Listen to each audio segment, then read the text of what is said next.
சிறப்புரையாற்றுவதற்காக மௌலானா மௌலவி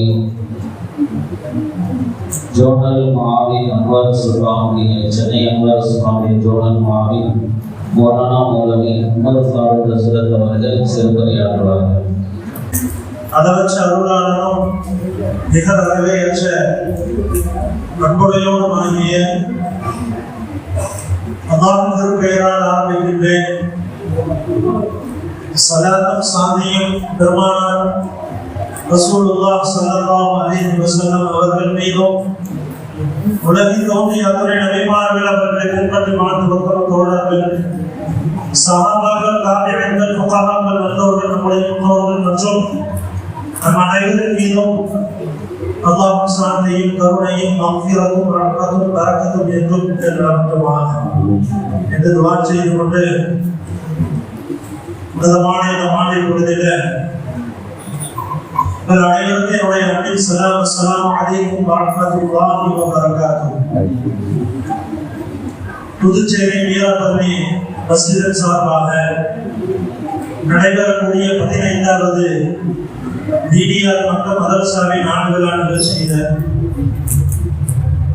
உங்களை எல்லாம் சந்திப்பதில் மகிழ்ச்சி. ஒவ்வொரு இடத்துல ஒரு ஃபேக்டரி இருக்கும், ஒரு பொருளுடைய மூலக்கூறுகளும் உதிரி பாகங்கள் தயாரிக்கப்படும். இந்த மக்கள் மதரசாவுக்கு எதிர்கால மனிதர்களை உருவாக்கக்கூடிய ஒரு ஃபேக்டரி. இது எப்படி நமக்கு கிடைச்சிச்சு? ரசூல் ஸல்லல்லாஹு அலைஹி வஸல்லம் அவங்க இப்படிதான் உருவாக்கி கொடுத்தாங்க. ரசூல் கொலை செஞ்ச ஒருத்தர் வந்தாரு. இந்த ஃபேக்டரிக்குள்ள போயிட்டு திரும்ப வரும்போது ரசூலை விட எனக்கு சிறந்த மனிதர் யாரும் இல்லைன்னு தெரிய வந்தார்.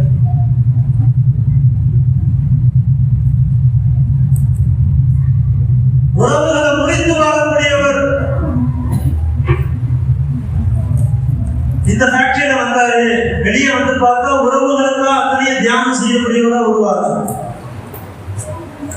பெண் குழந்தைகளை உயிரோடு புதைத்த மனிதர் உள்ள வந்தாரு. இந்த ஃபேக்டரியை விட்டு வெளியே போகும்போது உலகத்திலேயே பெண்களை அதிகம் மதிக்கக்கூடிய மனிதரை மாறினார். அப்படிப்பட்ட ஒரு அற்புதமான மனித மனங்களை பக்குவப்படுத்தக்கூடிய இடம் தான் இந்த குர்ஆன் மதரசா. அழகான முறையில் காட்சி தரக்கூடிய நம்முடைய பிள்ளைகள் இவர்கள் தான் அலங்கார பொருள். என்ன இருக்கட்டும், ஒரு வீட்டுல செல்வம் இருக்கு, கார் இருக்கு, வசதி இருக்கு, சாப்பாடு எல்லாம் இருக்கு, பிள்ளை இல்லைன்னா என்னங்க சந்தோஷம்? பிள்ளை இல்லைன்னா ஒன்றும் சந்தோஷம் கிடையாது.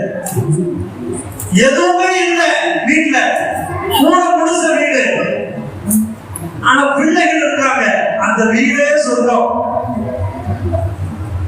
குழந்தைகள் தான் இந்த மனித சமூகத்திற்கான அலங்கார பொருள். அந்த குழந்தைகளை முறையாக பக்குவப்படுத்தி உருவாக்கிட்டோம். இன்மையிலையும் சேமிப்போம், மறுமையிலையும் நமக்கான சேமிப்போம். குழந்தைகளை உருவாக்குறதுல கொஞ்சம் கவனக்குறைவா அசால்ட்டா இருந்துட்டோம், அசட்டையா இருந்துட்டோம். இந்த உலகத்திலேயே கேள்விக்குறி,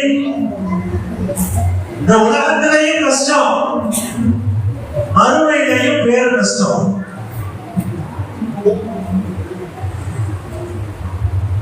இந்த உலகத்தில் பிள்ளைகள் பெற்றோர்களை கொண்டுதான் அடையாளப்படுத்தப்படுகிறார்கள். யா உக்த ஹாரூன், குர்ஆன்ல ஹஜ்ரத் மரியம் அலைஹிஸ்ஸலாம் அவர்கள் ஆணுடைய தொடர்பு இல்லாம ஒரு குழந்தையை பெற்றெடுத்தாங்க. இது அல்லாஹ்வின் அற்புதம்.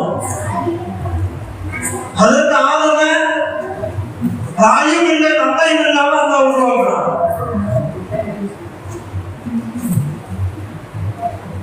ஹஜ்ரத் ஹவ்வாவை ஒரு பெண்ணுடைய தீண்டல் இல்லாம ஆணுடைய விழா எலும்பிலிருந்து அதற்கு அம்மாவை அல்லாஹ் உருவாக்கலாம்.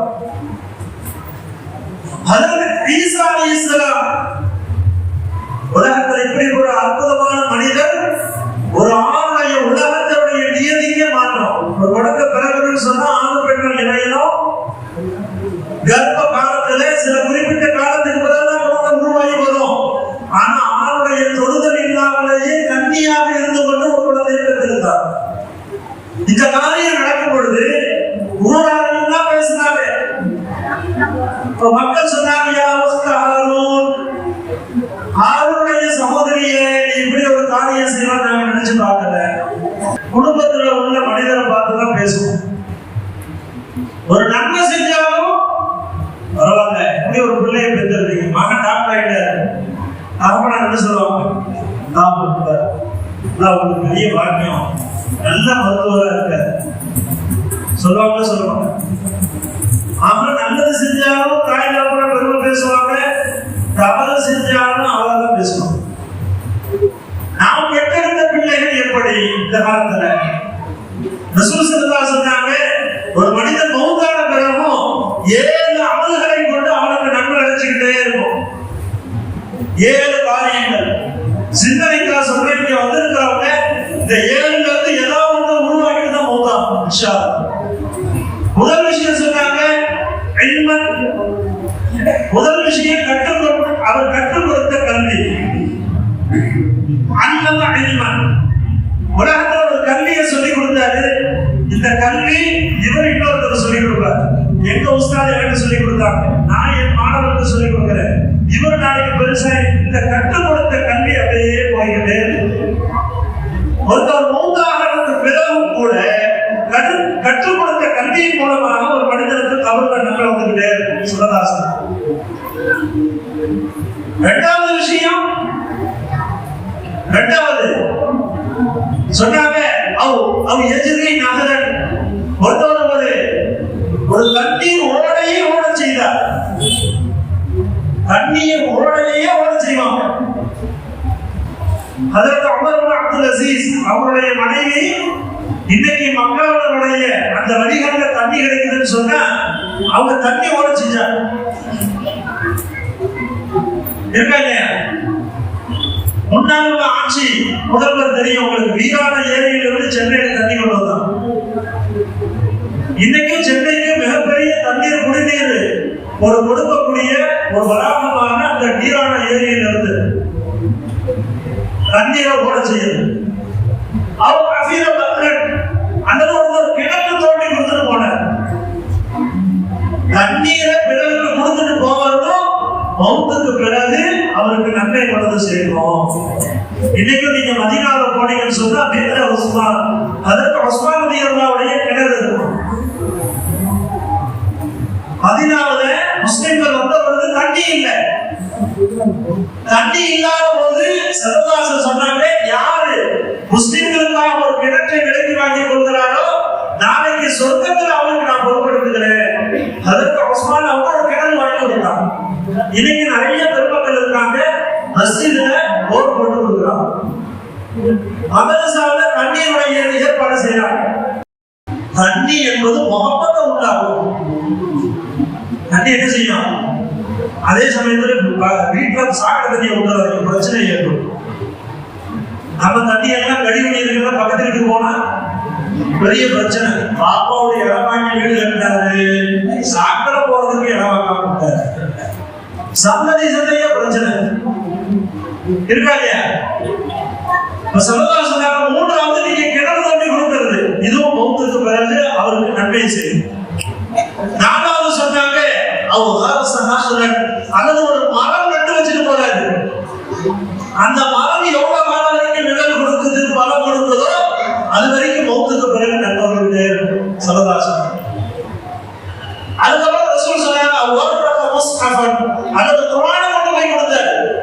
இன்னைக்கு நிறைய பேர் வழக்கங்கள் இருக்கு, மௌத்தாயிட்டாங்க அவங்க பேர் சொல்லி மஸ்ஜிதுல என்ன செய்வாங்க, குர்ஆன் வாங்கி வைப்பாங்க. குர்ஆனை கொண்டு போய் கொடுக்குற இதுவும் நன்மையை தேடி தரும். பிறகு ஸல்லல்லாஹு சொன்னாங்க, துஆ செய்யக்கூடிய பிள்ளைகளை நீங்க உருவாக்கி விட்டு செல்வதும் உங்களுக்கு மௌத்துக்கு பிறகு துஆவும் தரும்.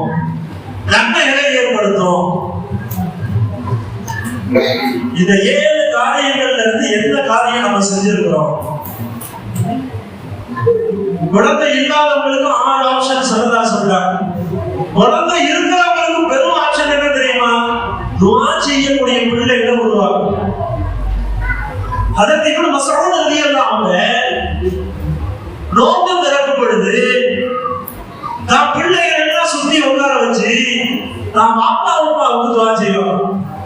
என்ன செய்வாங்க? நோன்பு திறக்கும் போது என்னுடைய அப்பா அம்மாவுக்கு துஆ செய்யணும். பிள்ளைங்க ஆமீன் சொல்லுவாங்க. கொஞ்ச காலம் கழிச்சு அந்த பிள்ளைங்க தான் அப்பா அம்மாவுக்கு துஆ செய்ய ஆரம்பிச்சிட்டாங்க. ஒரு அமலை செய்து காட்டுவது, சொல்லி காட்டுவது இருக்கு, செஞ்சு காட்டுவது பெரிய பிரதிபலிப்புகளை ஏற்படுத்தும். இன்னைக்குள்ள பெரிய விஷயம் என்ன? பிள்ளைகளை துஆ செய்யக்கூடியவர்களாக உருவாக்குவது. இதற்கு நம்முடைய குடும்ப சூழல், மகல்லாவுடைய சூழல் ஒத்துழைப்பு இல்லாம செய்ய முடியாது. ஏங்க ஒரு மகல்லாவை தேடி இன்னொரு மகல்லா விட்டு காலி பண்ணி எதுக்கு? ஒரு நல்ல மகல்லாவுக்கு வராங்க, பள்ளி இருக்குங்க, ஒரு மகல்லா பள்ளி இருக்கு, பிள்ளைகள் ஓதுறதுக்கு மதரசா இருக்கு, பெண்கள் ஓதுறதுக்கு மதரசா இருக்கு. அதனால உங்க மகல்லாவுக்கு நாங்கள் வந்துருக்கோம். எத்தனை பேர் சொல்றாங்க? சொந்த வீடு கட்டி இருந்தாலும் கூட என்ன செஞ்சாங்க? அதை வாடகை விட்டுட்டு நல்ல கல்விக்கான ஒரு மகனாவது. அப்ப பிள்ளைகள் உருவாக்குறதுல பெற்றோர்களுடைய ஒத்துழைப்பு, பெற்றோர்களுக்கு இன்னைக்கு பெரிய ஒத்துழைப்பு மகனாவுடைய சாதகமான சூழல் இருக்கு. நீங்க தான் உண்மையிலேயே பாக்கியசாலி. உங்களுடைய நிர்வாகிகள் பெரிய பாக்கியசாலி. அதுவும் நம்முடைய மக்களுடைய நிர்வாகிகள் மாஷா அல்லாஹ் ஆலிம்தான். அவங்க பேர் சொல்ல தேவை, உங்களுக்கு தெரியும். எல்லா நிலைகளுக்கும் ஒரு எக்ஸாம் வைக்கிறதுன்னு சொன்னா எனக்கு மெட்ராஸ்க்கு ஒரு 10 போனா கொஸ்டின் பேப்பர் போட்டீங்களா? எப்ப அனுப்பி வைப்பீங்க? பிள்ளைங்க எக்ஸாமுக்கு தயாரா இருக்காங்க. மாமின் சார் வந்தாரா இல்லையா? ஏன் அவர் வர்றதில்லை? இதை பத்தியே சிந்திக்கக்கூடிய நிர்வாகம் பெற மக்கள் பல மஸ்ஜிதுகளில் இப்படி ஒரு வாய்ப்புகள் இல்லை. அதான் அது வரைக்கும் நம்முடைய மீரா பள்ளிக்கு மிகப்பெரிய பாக்கியம் செஞ்சிருக்காங்க. மாஷா அல்லாஹ். இங்க உள்ள இமாம் அவர்கள், இங்க உள்ள இமாம் அவங்க இமாமத்துடைய பணியோடு சேர்ந்து மக்களுடைய நிலைகளையும் அவங்க ஒத்துழைப்பு செய்து கொண்டு போறாங்க. மக்ரிபுக்கு பிறகு மக்ரிப் டு இஷா பல வெளியில் இருந்து உஸ்தாதுமார்கள் இங்க வந்து ஓதி கொடுக்குறாங்க. வகுப்புகளுடைய காட்சிகள் அமைக்கப்பட்டது. அந்த மகனால நடைபெறக்கூடிய மதரசாக்களை போன்று இல்லை. இது கிளாஸ் பிரிக்கப்பட்டது. பிள்ளைகளுடைய வயது வாரியான வகுப்புகள் பிரிக்கப்பட்டது. பிள்ளைகளுடைய வயதுக்கு தகுந்த கோர்ஸ்கள் ஓதி கொடுக்கப்படுது. அல்லாஹ்வுடைய கிருபையில குர்ஆன் துவக்கத்திலிருந்து ஒரு பிள்ளை வந்து குர்ஆன் ஆரம்பிச்சு இன்னைக்கு சில பிள்ளைகள் குர்ஆன் முடிச்சு அவங்களுக்கு நாம சர்டிஃபிகேட் கொடுக்குறோம். ஆனா குர்ஆன் முடிக்கிற பிள்ளைகள் யார் யாரு? நீங்க யாரும் குர்ஆன் படிக்கிறீங்க? அப்படி கேட்குவாங்க. குர்ஆன் கம்ப்ளீட் பண்றோம் 5 அவ்வளவுதானா? பாய்ஸ் 5 உள்ள பெண் பிள்ளைகள் இருப்பாங்க 10 பேர். இந்த 15 பேரும் குர்ஆன் முடிச்சு சர்டிஃபிகேட் கொடுத்துட்டா அவ்வளவுதான், மதரசா முடிஞ்சு நினைச்சுக்கிறீங்க. அடுத்த வருஷம் இன்ஷா அல்லாஹ் இவங்க பாரம்பரிய ஹிஃப்ஸ்ல சேரணும். அல்லாஹ் நானா குர்ஆன் ஓதி முடிச்ச பிள்ளைகளுக்கு பாரம்பரிய ஹிஃப்ஸுடைய வகுப்புகள், 5th இயர் முடிச்சவங்களுக்கு 6th இயர் குர்ஆன் தஃசீருடைய வகுப்புகள், குர்ஆனுடைய தஃசீருடைய வகுப்புகள் இருக்கு. வேர்ட் பை வேர்ட் டிரான்ஸ்லேஷன் பிள்ளைகள் படிச்சுக்குவாங்க. இப்படி துவக்கத்தில் இருந்து குர்ஆனை ஹிஃப்ஸ் செஞ்சுக்கலாம், குர்ஆனுடைய தஃசீரை படிச்சுக்கலாம், கூடுதலான மசாயலுடைய சட்டங்கள், இது என்ன அமைக்கப்பட்ட ஒரு பாடத்திட்டத்தோடு அல்லாஹ்வுடைய கிருபையால் நம்முடைய மகளாக செயல்படுகிறது. இதற்கு மகல்லா பெருமக்கள் நீங்கள் எல்லா நிலையிலையும் ஒத்துழைப்பு செய்யணும். ஒத்துழைப்பு செய்யலாமா? இன்ஷா அல்லாஹ்